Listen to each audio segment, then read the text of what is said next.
All right. Well, what a pleasure it is for me and the Suburban to welcome Judy Gold, always much anticipated guest at the Just for Laughs Festival, and she'll be on stage July 18th through the 28th in a number of shows, two solo shows, July 26th and 27th.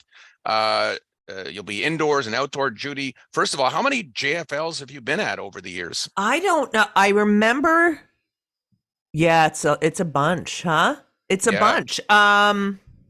Wow. I haven't counted, but I'm going to do that. Are you going to kill it? You're going to do it right now, live on? No, I'm live? not. I can't because, as you know, Mike, Yeah. I'm 60. Yeah. Okay, But so you I could have to go and get out my old. Remember those calendars? Yes. I mean, I actually prefer them. Me too. I have my pen. I Yep. prefer to write I am so old fashioned in that way. But Oh, yeah. no, I agree with you completely. I'm the same way as you as well. So, and so you're a great stand-up comic. People love seeing you, but you wrote a book in 2020. Yep. It's called Come for the Comedians. No, it's called when they come for the comedians. No. It's called Yes, I Can Say That. Oh, When they come for the comedians, we're all in trouble. all right, terrific. The So- titles, Yes, I Can Say That, and then the subtitles, When they come for the comedians, we're all in can you trouble. Oh, I tell- wish I had a book. I have a book downstairs. I could have showed it to Okay, everyone. but can you tell us a little bit about this book for those who are not familiar with it? Thank you.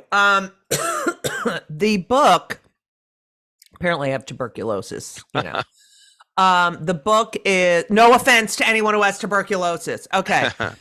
That's what the book's about, basically, is it's really a history of stand-up and how we got to this place where we are being censored. And it's we turned it into a solo show that just premiered at 59 East 59th Street Theater in New York City. But the book is really just an homage to the fact that when comedians who speak truth to power, we speak truth to power, we are there to make you laugh. And the first quote in the book is from my friend Eddie Sarfati, who said, going to a comedy club and getting upset that you got offended is like getting on a roller coaster and getting upset that you got scared. Huh. And, this is I don't know how it is in Canada, and I'm hoping it's better than it is in the United States, but we have become this lightning rod where a comedian says something you don't like, and they should never be able to perform again because you were offended by a joke. And when you take the intent out of it, what is a comedian trying to say? What is their intent? Not what do you hear? What are they trying to say? When you take that out of the equation, when you take nuance out of the equation, when you take context out of the equation, there's no comedy left. And, the book and the show, the show is more of a call to action. I mean, I talk about this a lot in the book, but, in 1934, Hitler, I don't know if you've heard of him. Yes, I have.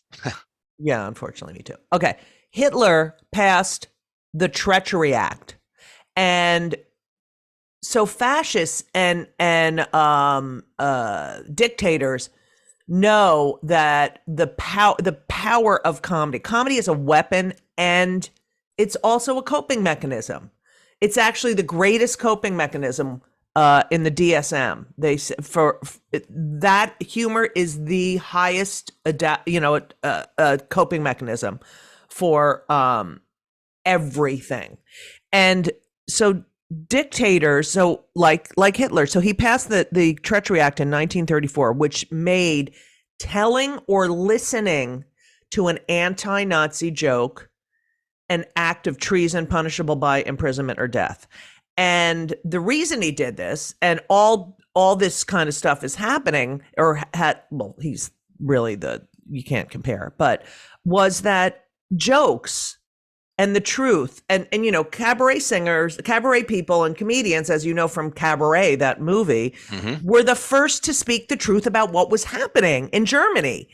and it weakened the Nazi propaganda.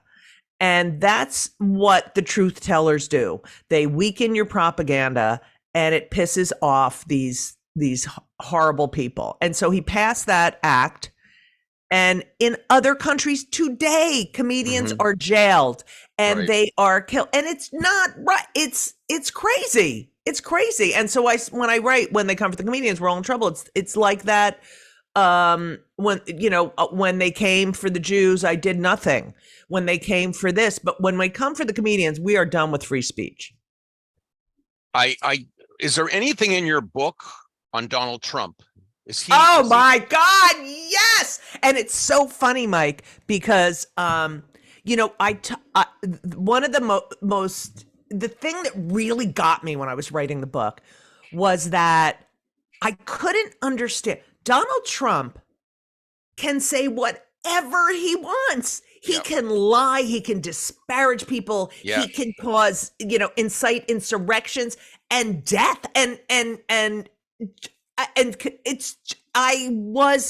So I called the old head of the ACLU. I said, I don't understand. How does he get away with it? Like, because you think about those people like Donald Trump, their words affect people. Yes. They affect people's lives. We're just trying to make you laugh. Yeah. And he said it's all about power. We're the weakest. We're just comedians trying to make you laugh.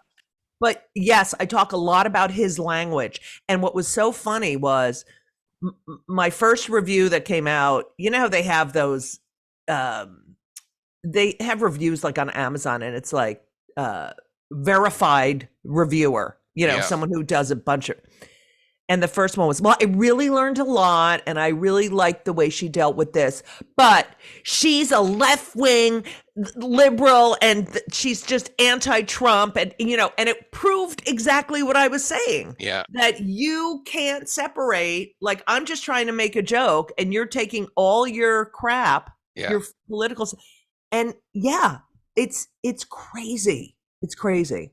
I might be a Canadian, but I despise the man. He's a clown. Is he good? But is he good for comics? Because he's for the material that he gives? If you talk to comics, who was good for comics? Bill Clinton was good.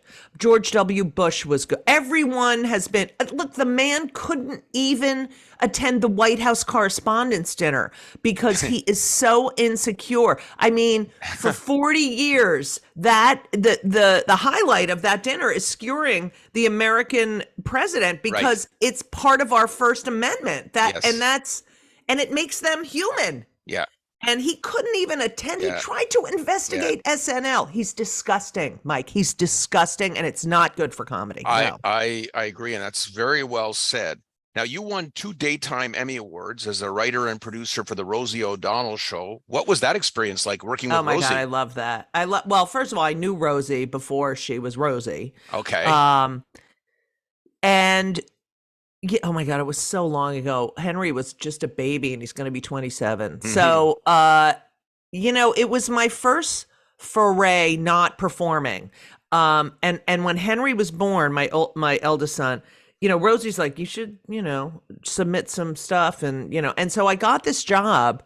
I'm not an office worker type, but I have to say it was such a wonderful, I was, in my mid-30s. It was such an amazing experience creating this show because there had never been a show like it before. Right. And I remember oftentimes looking around and thinking, God, we're just a bunch of LGBTQ. Yeah. Well, there were no letters there. It was LGB. Right. But, right. We're just a bunch of gays and theater kids putting on this show. And if the rest of the country knew, that this phenomenon of a show that is so entertaining and brought back Broadway, frankly, she brought back Broadway. What would they like? It's the same thing.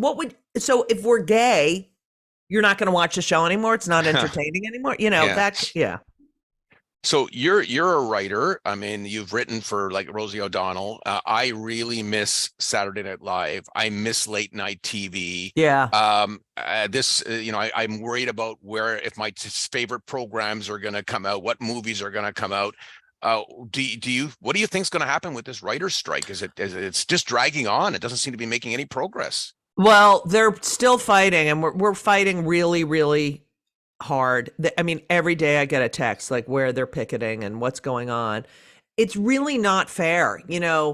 This whole threat of AI and the fact that they don't want to pay writers, but there's nothing. There's nothing without the writers. The residuals have gone down to practically, you can't even imagine. And it used to be you would get a writer's job and you had a job. And now they're trying to make it so that we'll take a little bit from you and we'll figure the rest out. It's not fair. And cable, I have to tell you, the streaming services, awful with the residuals. It's like, we create something, you play it over and over again, and you take the money. Right. It's a very important strike because things really have to change. I'm reading some stories about the future of late night TV. If this keeps going months and months and months and people get accustomed to not seeing it, will it survive this strike? I can't imagine people not watching. It's the summertime, and I don't think a lot, they're usually on hiatus anyway. Right. It is such a part of our culture. You open the newspaper, there's, this one said that and that one said that. It is, I think it's been around forever. I think like you, people are missing it. Yeah, we definitely are. Yeah. I was interested to read about the Judy show, My Life as a Sitcom, sitcoms of her youth. They don't make sitcoms like they used to. You're the same age as me, 60, and I grew up watching I don't think I watch sitcoms anymore even. What was your favorite? Yeah. They don't make them, that's another thing I talk about in the book. The Maude episode where Maude it's had an abortion, never would be aired today.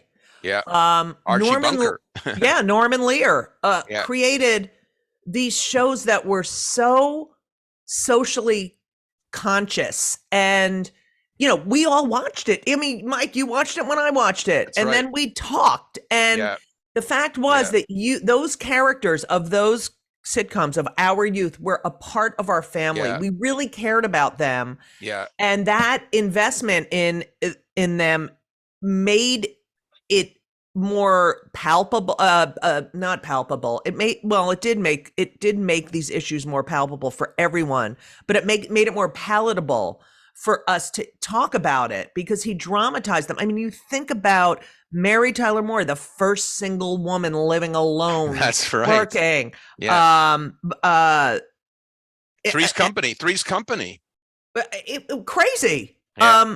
But it really was the, all in the, I of course love the Brady Bunch. Oh yes. And, Gilligan's Island, I wrote an article when Sherwood Schwartz died. Gilligan's Island, which you would think is fluff, it was really, he wanted to put people from different backgrounds together, working it was really a well thought out premise. I love that show. I wish they'd bring it back with a spin-off and try to, because imagine technology now that the professor would be able to figure out how cell phones work on an island. I mean, it would have been great. They could do so much with it. But actually, Bob Denver, the late Bob Denver, was at Just for Laughs many years ago. Wow! And in my column in the newspaper this week, I'm suggesting to Bruce Hills for Just for Laughs that he bring the Brady Bunch to Montreal because I've worked with them. They're all great. They're all great. I was very close friends with Florence Henderson. I was lucky enough to be her friend. But that had a profound impact on me. That show. So you're coming to Montreal. Tell us, what can we expect from your solo shows? Well, I definitely talk a lot about this left and right use of free speech. And I deal with a lot of issues, but